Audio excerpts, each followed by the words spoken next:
All right, folks, it's the Buckeye Daily Blitz. I'm Tito, Jeff Thitoff. Thanks so much for tuning in. Follow me on the X at FitHappens. Go to FanStreamSports.com. Also, download the app. It's for free, Apple and Android users. The FanStream Sports app. Go check it out. We got round-the-clock programming. So many great programs. We're adding great programming every week. A lot of new hosts coming in, new shows from all across the country. So make sure you go check it out. Again, follow me on the X at FitHappens. Let's dive into the Buckeye Blitz. Ohio State took on Merrimack last night in men's basketball. The Buckeyes got a 76-52 win. It was a game that was closer, longer than it should have been, but Ohio State pulled away eventually. But it was just like 3 minutes into the second half, the score was 35-31 Buckeyes, and then it was 49-43 with less than 9.5 minutes left in the game before Ohio State went on a 16-0 run, and that eventually ballooned into a 24-3 run, is what it ended up being, that put the game away. Roddy Gale Jr. got going early, led the way for Ohio State. After struggling the first couple of games of the shot, he scored 20 points as the Buckeyes improved to 2-1 on the season. Jamison Battle added 13. Zed Key had a double-double, 11 points and 12 rebounds off the bench. 12 players got into the game for Ohio State, so that's cool to see that. See some of the younger guys get in, guys that don't get to play very much. The Buckeyes out-rebounded the Warriors 42-25, and they forced 19 turnovers onto Merrimack. So, interesting game. It was a game of adjustments for Ohio State.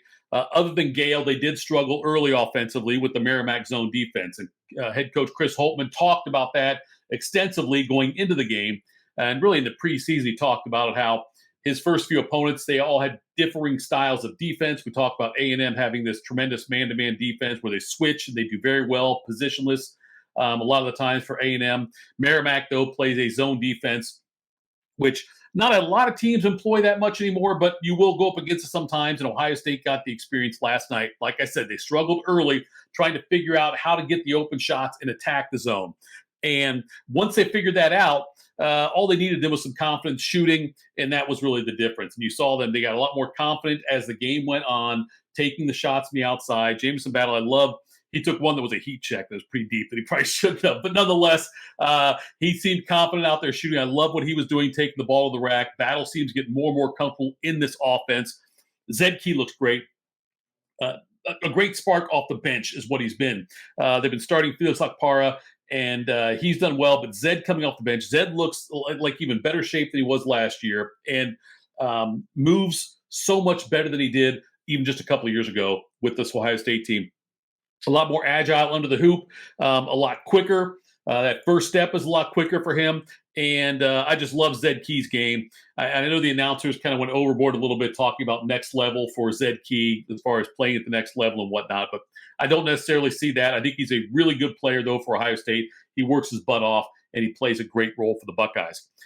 Baylor transfer, Dale Bonner, who came over from Baylor last year. He played 17 minutes. He was 5 points, 5 rebounds, 2 assists. And he's a good defender. I like the energy he brought to the game when he jumped in, and it was fun to watch that. So just this Ohio State team, Holtman's still trying to figure out exactly how to use the minutes, how to rotate everyone around, but it was a good win last night. I know 76-52, 24-point win, covered the spread if you're interested, but I think the spread was 21.5, so I think they did cover. But nonetheless, the last half of the game, let's put it that way, the last 10 minutes of the game, Ohio State imposed their will and got the victory. Next up for Ohio State, they've got Western Michigan on Sunday. And again, the Buckeyes go into that game 2-1 overall on the season. The Ohio State women host Boston College tonight, so we'll get an update on that as the Buckeyes look to Boston College. Is not it's a Power 5 team. They will present a bit of a struggle for Ohio State maybe early on. I think Ohio State should end up with a rather easy victory when it's all said and done. Now it's time for a daily dose of ridiculous Harbaugh family news. John Harbaugh's pretty much stayed out of the talk about his brother Jim. John Harbaugh, of course, the respected coach of the Ravens. And me as a Steelers fan, I've always respected John Harbaugh, what he's done. He seemed to me like the normal brother among the two, but him and Jim is so far off that I always thought that John was like the more mature, level-headed one. But John Harbaugh said something this week that made me think otherwise. Here's the quote, talking about his brother. John said, his phones, his computers, and all that stuff have been looked at, and he's come through this thing with flying colors. I don't know what they're trying to get, but they don't have anything of substance, and I think I'm just proud of him. I think it's a real compliment to our family and to him, something for us to be proud of. You kind of get into this situation. You kind of in this kind of a situation where you come under fire for whatever reasons, and you come out in a really good place doing the right thing all the time. And I'm really proud of that. He's a great man. He's a great coach. His players love him. His coaches love him. And he stands through all this. John Harbaugh is wrong. To say that he is doing the right thing all the time. He's suspended for a second time this season. How can you do the right thing all the time if you're suspended twice? Now, if you want to defend him on this one, and if you want to say, oh, there's no proof, okay, fine, defend him on this one. He got suspended earlier this year by the school for something he did. 3 games. If you do the right thing all the time, you don't get suspended for 3 games, and you sure as hell don't get suspended twice. John Harbaugh. I'm telling you, I thought the guy, to say that Jim Harbaugh does the right thing all the time is insane. That is crazy to say that. And look, all this is going to come out, okay? It's going to happen. You'll see what kind of trouble Michigan gets and what kind of trouble Harbaugh gets into, in addition to the hot water he's already in, being suspended by the Big Ten, suspended everything year by your school. You do not do the right thing all the time if you get suspended twice in the same season, let alone once. If you get suspended once for doing something, that means you're not doing the right thing all the time. All right. Offensive coordinator Sharon Moore, the interim head coach, and while Harbaugh is being suspended, and there's a hearing coming up on Friday. We'll see if Harbaugh's allowed the sideline against Maryland, but let's just say he's not. Saturday could be the 1,000th victory in Michigan football history. And there's all kinds of talk about Michigan people wanting Harbaugh on the sideline, how it's wrong. He shouldn't be there. He can't be there for the 1,000th victory.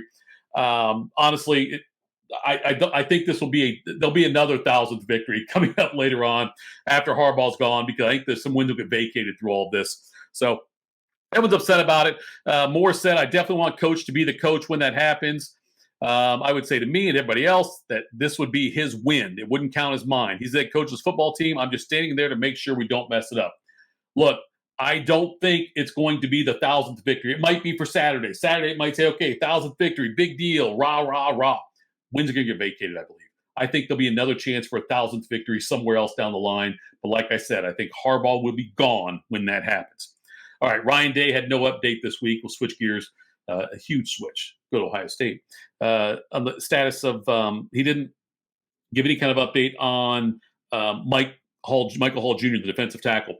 He did not play much against Michigan State. I think only played a couple of series and then left the game with an injury, but he didn't say anything else about it.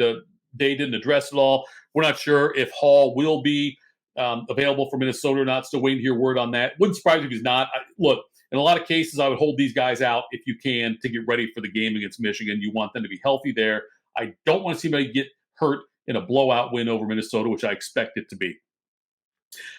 Ryan Day, though, did say, and I talked about this before, that he thinks that Josh Proctor and Tommy Eichenberg both trending in the right direction. They could probably both be available this week against Minnesota, but not sure if or how much they will play if they do end up making an appearance. Latham Ransom, he's still out. And he could return later this year, is how Ryan Day put it. He called it a long-term injury, said he could come back later this year. But I don't expect him to play against Minnesota or Michigan, which is too bad. But Devin Brown, he may be back this week. It'll be interesting to see if he is used early near the goal line while the game is still in question, I guess I would put it. Or like he did against Purdue and Penn State, where he went there in some of the goal line packages. Or if they will just, if it's a blowout situation, he'd be the guy who comes in to replace McCord, and he gets more of a work from all over the field versus just from the goal line. So we'll keep an eye on that. One of the players Ryan Day mentioned in his press conference was Xavier Johnson. He's the Block O player this year for Ohio State. I've had a chance to meet him and interview him on 97.1 The Fan before. Great individual, great kid. I say kid, great kid. Very, he's destined for great things, no matter what the next step is for him, be it the NFL or whatever else it is. But they said, he talked about the versatility of having Xavier Johnson, who's a wide receiver, who's a running back, who returns kicks, all of those things. And Day's quote was, he's a mismatch in a lot of different areas, and that's our job as coaches, to put him in those situations. Yes, he is another weapon that the Buckeyes can deploy on opposing teams. And that's what I love about this Ohio State team is how many different Marvin Harrison Jr. is on a different level, no doubt about it. He is absolutely like the top of it. But everyone else you've got guys you can rely on that also do great things with the football when they get it open in space or they get an opportunity. Xavier Johnson, one of those guys who's getting more and more confident as the season rolls on. They also talked about Marvin Harrison Jr. and the fact he should be the Heisman Trophy winner. He said that he understands his bias, gets to see him every day, but he said, look, he's the most outstanding player in the country. You can't really argue that. That is true. I don't know if Marvin Harrison Jr. will end up winning the Heisman Trophy, but he certainly, to me, from what I've seen this year, is the best player in the country. Jim Knowles talked also. And by the way, Ohio State, they outscored Michigan State 3-0 in the second half. Could have been more, but Ohio State, that's what put backups in and whatnot. But so far this year, Ohio State has outscored their opponents 158-48 in the second half. They've only allowed more than 7 points in the second half one time to Notre Dame, who had 14. Other than that, no one else has scored more than 7 points in the second half against Ohio State. Last year, no one outscored Ohio State in the second half except for Michigan, cheat, and Georgia outscored them 18-13. But Jim Knowles talked about the depth on defense and the difference is having a year plus in the system now. And those are the keys to success with this team. And they've had the injuries. We talked about just now, Latham Ransom, Proctor, Eichenberg, and even Michael Hall. And when guys go down, there's better depth behind them because they do rotate players in and out so much. And they do have such incredible talent everywhere on the defensive side of the ball. It makes it easier to absorb some of these injuries. Sonny Styles, they talked about him, how incredible he's been.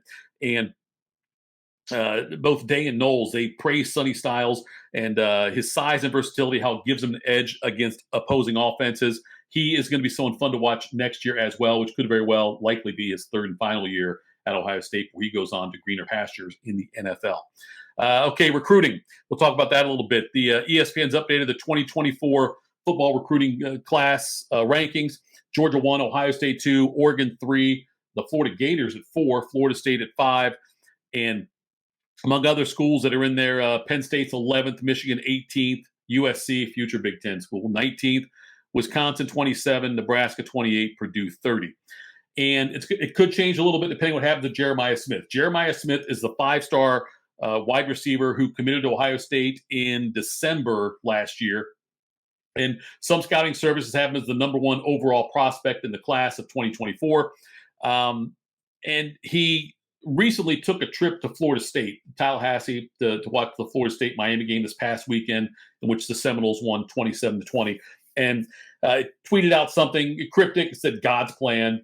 And so we'll see if Jeremiah Smith flips or stays with Ohio State. Wouldn't surprise me if he flips, but it'll hurt Ohio State. But Ohio State's got plenty of other wide receivers, five-star guys that are on the roster right now, and they're going to keep adding to that stable. So I never get upset if a player flips because it probably means he wasn't right for Ohio State. Heartline will do a great job getting someone else in. Whenever it happened with Dylan Raiola. Raiola decided to flip to Georgia.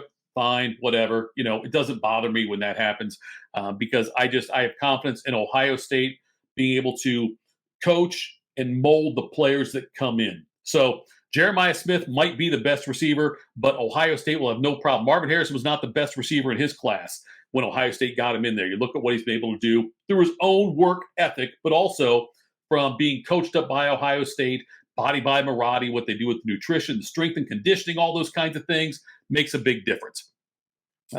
So we'll find out maybe from Jeremiah Smith if he flips or not. We'll see on that one. Keep an eye there. But Ohio State currently still number 2. And you look at, like I say, Oregon's number 3. That's another Big Ten school coming up in 2024. Florida State 5, who could end up jumping up depending what happens with Smith. All right, we'll close out on this one.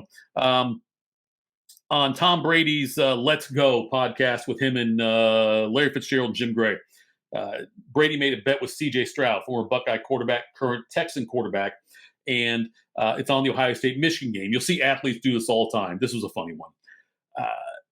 The bet is if Ohio State beats Michigan this year, Stroud gets one of Tom Brady's Super Bowl rings. That was the bet.